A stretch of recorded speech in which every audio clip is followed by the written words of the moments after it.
Rajasthan current affairs Rajasthan समसामयिकी। पहला question है, सौर ऊर्जा क्षमता विकसित करने के क्षेत्र में राजस्थान देश में कौन से स्थान पर है। पहला ऑप्शन है पहला, दूसरा, तीसरा और चौथा ऑप्शन है। तो इसमें सही आंसर है अपना पहला ऑप्शन, राइट, पहले स्थान पर है। और दूसरे स्थान पर कर्नाटक है, तीसरे स्थान पर गुजरात है। इससे संबंधित विशेष तथ्य, देश में विकसित सौर ऊर्जा क्षमता में अकेले राजस्थान की हिस्सेदारी 20% है। 20% जो है अकेले राजस्थान की है। और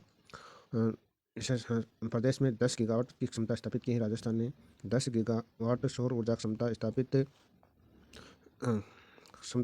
करने में पहले स्थान पर काबिज है। इसके बाद कर्नाटक और गुजरात काफ़ी पीछे हो गया, यानी कर्नाटक जो है दूसरे स्थान पर, गुजरात तीसरे स्थान पर हो गया। 7,534 मेगावाट क्षमता के साथ कर्नाटक जो है दूसरे स्थान पर है, 7,534। और उसके बाद में 6,309 क्षमता के साथ गुजरात तीसरे पायदान पर है। केंद्र सरकार के नवीनीकरण ऊर्जा मंत्रालय की ओर से 31 जनवरी तक जारी रिपोर्ट के अनुसार राजस्थान ने 10,000 गीगावाट से अधिक सौर ऊर्जा जो है क्षमता विकसित कर ली है। अब देश में कुल विकसित सौर ऊर्जा क्षमता से अकेले राजस्थान की हिस्सेदारी भी 20% से अधिक हो गई है। 3 साल में जो किस प्रकार से जो है सरकार ने दिसंबर 2019 में सौर ऊर्जा और पवन ऊर्जा नीति जारी की है। पिछले 3 साल में ही प्रदेश में 6.5 गीगावाट यानी 6,532 मेगावाट अतिरिक्त सौर ऊर्जा क्षमता विकसित कर ली है। देश में स्थापित कुल 49 गीगावाट क्षमता में अकेले राजस्थान के 10.5 गीगावाट सौर ऊर्जा क्षमता विकसित कर ली है। और केंद्र का जो है 500 गीगावाट का लक्ष्य उत्पादन करने का है, गीगावाट लक्ष्य उत्पादन करने का बिजली। और केंद्र सरकार ने वर्ष 2030 तक देश में 500 गीगावाट सोलर एनर्जी क्षमता विकसित करने का लक्ष्य निर्धारित किया है। इस लक्ष्य को हासिल करने में अब राजस्थान की मुख्य हिस्सेदारी होगी।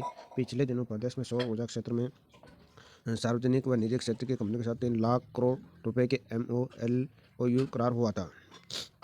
49,340 मेगावाट सौर ऊर्जा क्षमता विकसित हुई देश में। टोटल जो है 49,346 मेगावाट सौर ऊर्जा क्षमता विकसित हुई। और अकेले राजस्थान में 10,506 मेगावाट और 9,542 मेगावाट ग्राउंड माउंटेड है। इसमें 638 मेगावाट क्षमता के रूप स्टॉप लगाए गए। 296 मेगावाट सौर ऊर्जा अपग्रेड क्षेत्र में विकसित किए। 3,000 मेगावाट क्षमता से ज़्यादा विकसित एक साल में की हैं। उसके बाद में दूसरा, माघ महोत्सव 16 फरवरी से 16 मार्च 2022 तक का आयोजन कौन करवा रहा है। राजस्थान संगीत अकादमी, राजस्थान संगीत नाटक अकादमी, पश्चिमी संस्कृति केंद्र, राजस्थान संस्कृत अकादमी। तो राजस्थान संस्कृत अकादमी जो इसका आयोजन करवा रहे हैं। इसके बाद तीसरा क्वेश्चन है, राजस्थान में इन्वेस्ट में 28 सेक्टर में निवेश के प्रस्ताव मिले हैं। सबसे ज़्यादा निवेश किस क्षेत्र में होगा। तो इसमें सबसे ज़्यादा निवेश जो होगा वो ऊर्जा के क्षेत्र में निवेश ज़्यादा होगा। एनर्जी में यानी ऊर्जा का जो निवेश होगा उसमें 7,94,129 करोड़ रुपए का सबसे ज़्यादा निवेश होगा। 7,94,129 करोड़ का सबसे ज़्यादा निवेश होगा। जेम्स एंड ज्वेलरी में 168 करोड़ के निवेश के प्रस्ताव के साथ सबसे पीछे है। मरु महोत्सव 13 से 16 फरवरी का कहाँ आयोजन हो रहा है। तो मरु महोत्सव का जो आयोजन है वह जैसलमेर में आयोजन हो रहा है। इसका 13 से 16 फरवरी यह है मरु महोत्सव। और डेजर्ट फेस्टिवल 13 से 16 फरवरी 2022 जैसलमेर में इसका आयोजन हो रहा है। और इसमें 4 दिन जो है अलग अलग कार्यक्रम रखे गए हैं।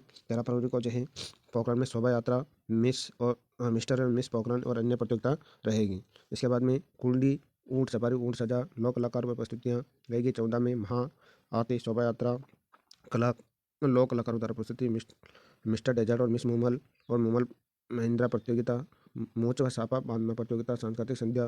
15 को जो है ऊँट सजा, सानी मुद्रा प्रतियोगिता, कबड्डी, रस्साकसी, मटका दौड़, ऊँट पोलो, सीमा सुरक्षा बलदार, कैमल टैटू शो, दीपदान समारोह, सांस्कृतिक संध्या। 16 को जो है लाड़ेता रण, घुड़दौड़, फुलदरा, वॉल पेंटिंग, रंगोली, मानना, खाबा, लोक वाद्य संस्कृति।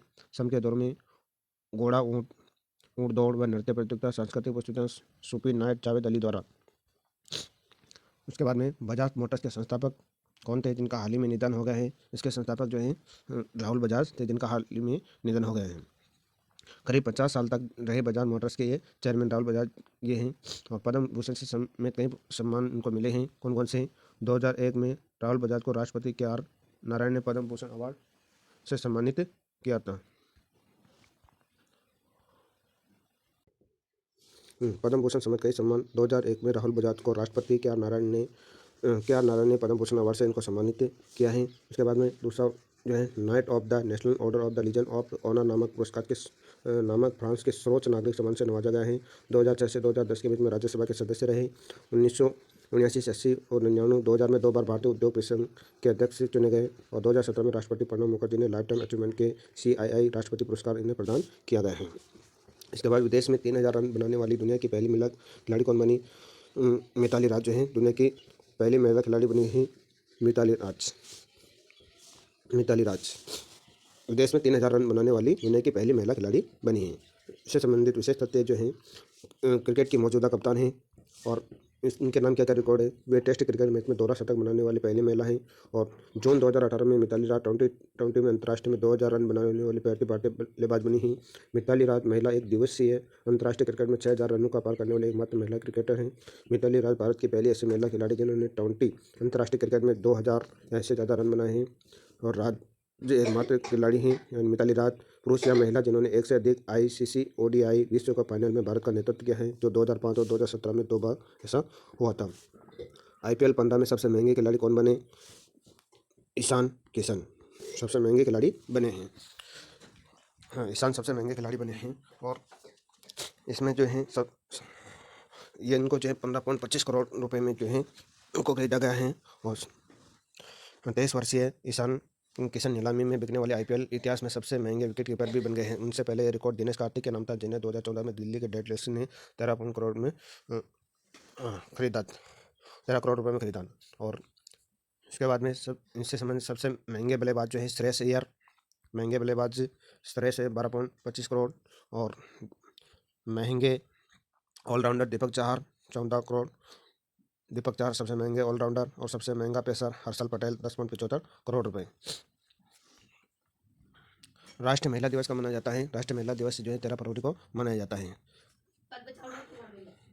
और 8 मार्च को जो है अंतर्राष्ट्रीय महिला दिवस मनाया जाता है। 28 फरवरी को राष्ट्रीय विज्ञान दिवस मनाया जाता है। 1 मई को विश्व श्रमिक दिवस मनाया जाता है। भारतीय राष्ट्रीय महिला दिवस हर साल 13 फरवरी को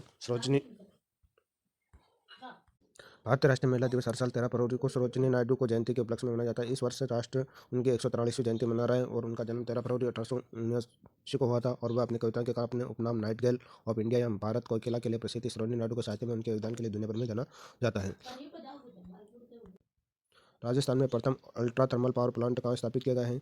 तो सूरतगढ़ में जो स्थापित किया गया है।